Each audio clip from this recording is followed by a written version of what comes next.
হলিউডের কিংবদন্তি চলচ্চিত্র নির্মাতা জেমস গান, যিনি Superman, suicide squad, guardians of the Galaxy এবং আরও অনেক অ্যাকশন চলচ্চিত্র পরিচালনা করেছেন। সম্প্রতি এক সাক্ষাৎকারে তেলেগু তারকা জুনিয়র এনটিআর সম্পর্কে প্রশংসাসূচক মন্তব্য করেছেন। RRR সম্পর্কে কথা বলতে গিয়ে তিনি বলেছেন, "আমি জুনিয়র এনটিআর এর সঙ্গে কাজ করতে চাই। যে দৃশ্যে তিনি খাঁচা থেকে বাঘ নিয়ে আসেন এবং যা দেখান তা অবিশ্বাস্য। আমি তার সঙ্গে একদিন কাজ করতে চাই।"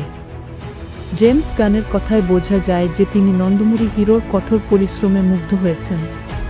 একজন হলিউড নির্মাতার তেলেগু তারকাকে নিয়ে কথা বলা, বিশেষ করে RRR এর প্রভাব প্রমাণ করে যে ছবিটি হলিউডেও কতটা জনপ্রিয়তা অর্জন করেছে।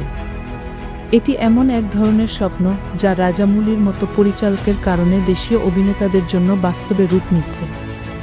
রাজামৌলি জুনিয়র এনটিআরের কাছ থেকে অসাধারণ অভিনয় বের করে আনতে জানেন, কারণ তাদের পূর্বের সিনেমা সিমহাদ্রি এবং ইয়ামাডোঙ্গা বড় হিট হয়েছিল। RRR দিয়ে এই অভিনেতা পরিচালক জুটি হ্যাট্রিক করেছেন। কর্মজীবনের ক্ষেত্রে জুনিয়র এনটিআর বলিউডে ওয়ার 2 দিয়ে অভিষেক করতে চলেছেন এবং পাশাপাশি প্রশান্ত নীলের সঙ্গে একটি নতুন অ্যাকশন অ্যাডভেঞ্চার ছবির প্রস্তুতি নিচ্ছেন।